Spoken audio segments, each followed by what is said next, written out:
It's a little bit awkward always to be able to cite both sides that we're relating, and it's probably easier if we just give it a specific name, and then when we talk about that specific name, we're talking about a specific ratio. So we're going to look at specifically something called the tan ratio. The tan ratio is when we compare the opposite side to the adjacent side. So opposite angle A to adjacent angle A is good. We're going to call that as tangent A or tan A. So this ratio then, okay, and let's be specific, it's always relative to some angle, and we're going to call this the tangent ratio of angle A. Okay, so tangent now is a function that gives us the opposite and adjacent ratios of the sides. So the tangent ratio doesn't involve the hypotenuse, so that's important to recognize, and it's always going to be opposite to adjacent. And if you take a look at that, that's essentially the slope ratio. In fact, it's not essentially, it is the slope ratio. So let's practice writing the tangent ratio, and we're going to write them as fractions, which we prefer, and sometimes we're going to work with decimals since we will need to be able to use decimal ratio because that's the ratio type of ratio we get when we start with an angle.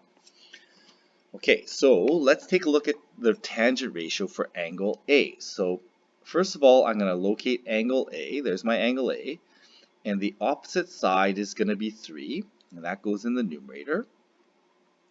And the adjacent side to angle A is 4. So relative to angle A, the slope is going to be 3 to 4. Okay, so if I kind of turn that around, I can see the rise and run is going to be 3 and 4. So as a decimal then, we're going to write that as 0.75.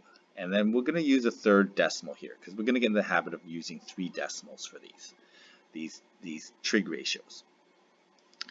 Okay, so then we have the tangent of angle B. So we have angle B, the tangent ratio for that angle is going to be, the opposite is going to be 4, and the adjacent is going to be 3. So these are just reciprocals of each other. When we take a look at these 90-degree changes, when we look at from a different perspective of 90 degrees, we get this reciprocal ratio. Okay, so here we have 4 rises, 4 run is 3. Okay, or the opposite is 4, the adjacent is 3. And here when we convert this to decimal, we're going to have to round this decimal. And this is why we want to avoid the decimals. We want to use these fractions when possible. Here we had to round this decimal to be able to use a decimal value.